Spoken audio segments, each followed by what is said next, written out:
Xildhibaano ka tirsan Baarlamaanka Dalka Ingiriiska ayaa waxay soo dhaweeyeen doorashooyinka dhawaan ka dhici doona dalka Jamhuuriyadda Somaliland 13 Noofambar. Xildhibaanadan oo inta badan u ololeeya qarannimada Somaliland iyo ixtiraafka Somaliland ayaa golaha waxay ka horjeediyeen khudbado aad u dhaadheer. Waxa ay ka hadleen Somaliland iyo soo jireenkeedii iyo halka ay ku taalo. Somaliland waa dal madax bannaan oo 1960kii aynu xorriyadiisa siinay. Waxa uu muddo badan ahaa maxmiyad ka hoos jirta boqortooyada Ingiriiska. Halka waxa ka jirta nabadgelyo, horumar, dimuqraadiyad iyo xasilooni joogta. Maaha inaynu indhaha iska tuurno oo indhaha aynu ka lalino wanaagga halkaasi ka socda. Xukuumadda dalka Ingiriiska waxaan u soo jeedinaynaa in ay aqoonsato Somaliland si degdega. Somaliland tan iyo markii ay 1990kii xorriyadda la soo noqotay waxa ay qabsatay doorashooyin. Waxa ka jira dimuqraadiyad, waxa ka jira dawlad wanaag, waxaana ka jira horumar la taaban karo. Dhinaca badda, gacanka cadmeed iyo badda casba waxa ay ka hayaan shaqooyin aad waaweyn. Waynu ognahay halkaasi in xuutiyiintu ay weerar ku hayaan maraakiibta marta dhib badan baa ka taagan. Somaliland dhinaceeda burcad badeedna kama jirto, dhibina inta badan baddeeda kama dhacdo.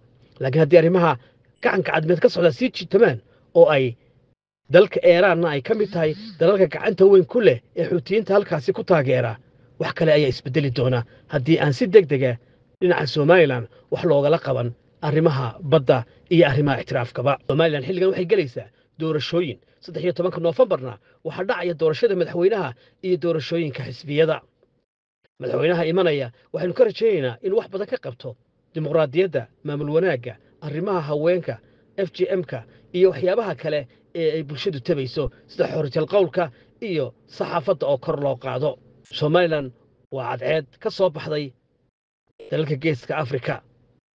waa shaynin halkaasi ama fallaadho ifaya oo qorxeed oo halkaasi ka jira. Haddii aan wax lagala qaban arrimaha hor yaalla ee dhinaca dhaqaalaha iyo horumarinta iyo maalgashiga, waxay iman doontaa in gacmo kale ay farafareeyaan.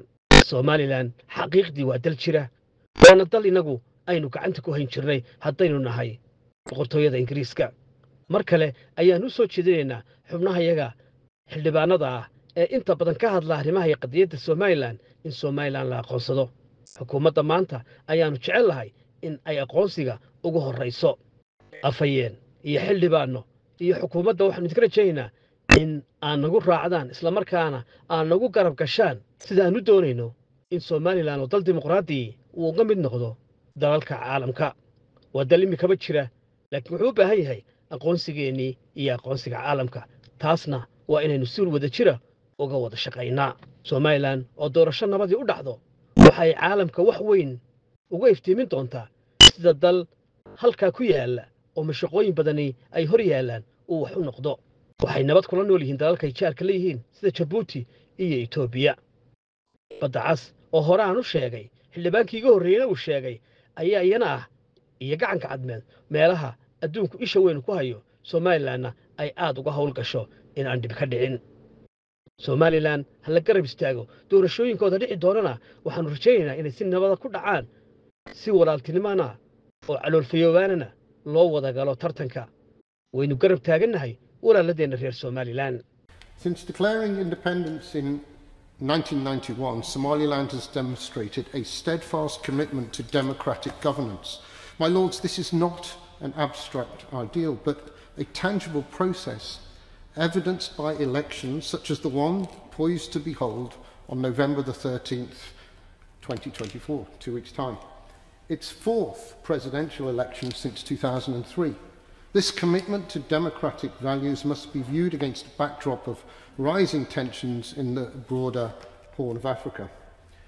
Now, the region is marked by significant security challenges, including the influence of the Houthis in Yemen, Al-Shabaab and ISIS, all of which threaten stability. And the ongoing Houthi conflict, fueled by Iranian arms, disrupts shipping routes across the Gulf of Aden and now poses an increased threat as the Houthis have begun collaborating with Al-Shabaab, arming them with Iranian weapons to extend their reach across borders. Al-Shabaab continues to present a major threat, particularly in regions close to Somaliland's borders, such as Sool, where the group exploits weak governance for recruitment and cross-border incursions. Furthermore, ISIS has established a presence in Puntland, raising alarms about potential infiltration into Somaliland's contested areas. These security dynamics are exacerbated by the region's fragile governance and the vulnerability of marginalised populations, whom terrorists, of course, exploit for recruitment. Here, my lords, the UK's engagement in counter-terrorism and governance enhancement is not merely beneficial, but is essential. Moreover, the geopolitical landscape is complicated by the actions of key players in the region. Djibouti, a strategic nexus hosting military bases for countries such as the United States, China, and France, plays a crucial role in supporting the economic stability of landlocked Ethiopia. However, Djibouti faces challenges in balancing relationships with these foreign powers while managing regional refugee flows. Eritrea, under President Afwerki's one-party state, has seen a normalisation of relations with Ethiopia since 2018, yet remains, of course, embroiled in human rights abuses and regional conflicts, notably in Tigray. The one country in the region that gives us hope, and adds some remarks to what the Noble Lord Pollock has already said. And of course, I'm talking about Somaliland. And I think it is important that we remind peers and others who listen to this debate that just a slight bit of history, because in 1960, Somaliland emerged as an independent country from the British Empire after many years as British Somaliland. And after that, it very quickly took steps to merge with what was then the trust territory of Somaliland, historically the Italian Somaliland, to form a union. And there was originally huge optimism and hope of creating a country where all Somalis could come together and live together peacefully. Sadly, that didn't happen. Things got worse. Military dictatorships based in Mogadishu, and discrimination against those in northern Somalia, with the attacks on civilians, the mass killings, the genocide, Somali jets bombing parts of northern Somalia and destroying Hargeisa, almost destroying completely that city.